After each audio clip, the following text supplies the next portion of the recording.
ಮಾನ್ಯ ಉಪಾಧ್ಯಕ್ಷರೇ, ಕೇಂದ್ರ ಸರ್ಕಾರ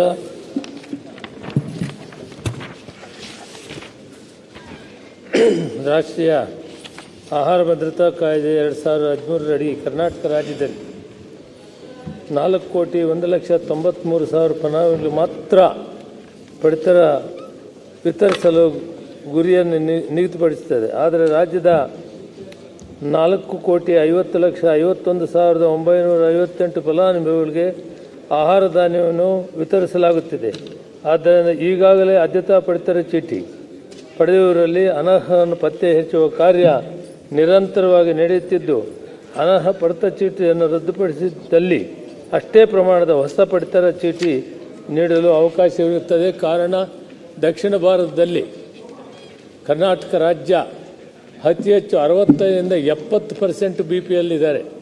ಇದರಲ್ಲಿ ಸ್ವಲ್ಪ ಲೋಪದೋಷ ಇದೆ. APL ಅವರು ಆಚೆ ಮನವಿ ಮಾಡಿದ್ದೀನಿ ನಾನು 2-3 ಸಾರಿ.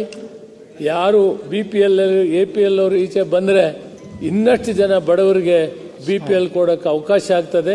ಅದರ ಕಡೆ ಈಗಾಗಲೇ ನಾವು ಕಾರ್ಯಾಚರಣೆ ಶುರು ಮಾಡಿದ್ದೀವಿ.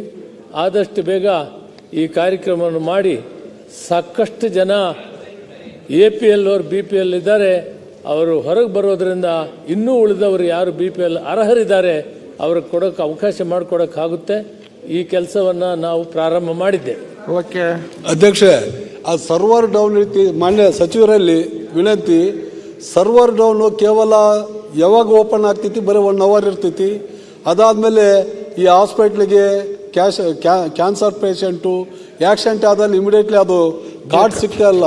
ಹಂಗಾಗಿ ಅಂಥವು ವಿಶೇಷವಾಗಿ ಅವನ್ನ ಗಮನ ಕೊಡ್ಬೇಕಂತ ತಮ್ಮ ಸರ್ವರ್ ಪ್ರಾಬ್ಲಮ್ ಭಾಳ ಪ್ರಾಬ್ಲಮ್. ಸರ್ವರ್ ಮೊದಲು ಪ್ರಾಬ್ಲಮ್ ಇತ್ತು, ಈಗ ಪ್ರಾಬ್ಲಮ್ ಸುಮಾರು 1 ತಿಂಗಳಿಂದ ಸರ್ವರ್ದು ಯಾವ ಥರವಾದ ಪ್ರಾಬ್ಲಮ್ ಇಲ್ಲ. ನಿಖರವಾಗಿ ಯಾವುದಾದ್ರೂ ಮಾನ್ಯ ಸದಸ್ಯರು ಸ್ಪೆಸಿಫಿಕ್ ಆಗಿ ಇಂಥ ಕಡೆ ಇದೆ ಅಂದರೆ ಅದನ್ನು ತಕ್ಷಣ ಕರೆಕ್ಟ್ ಮಾಡ್ತೀವಿ. ಓಕೆ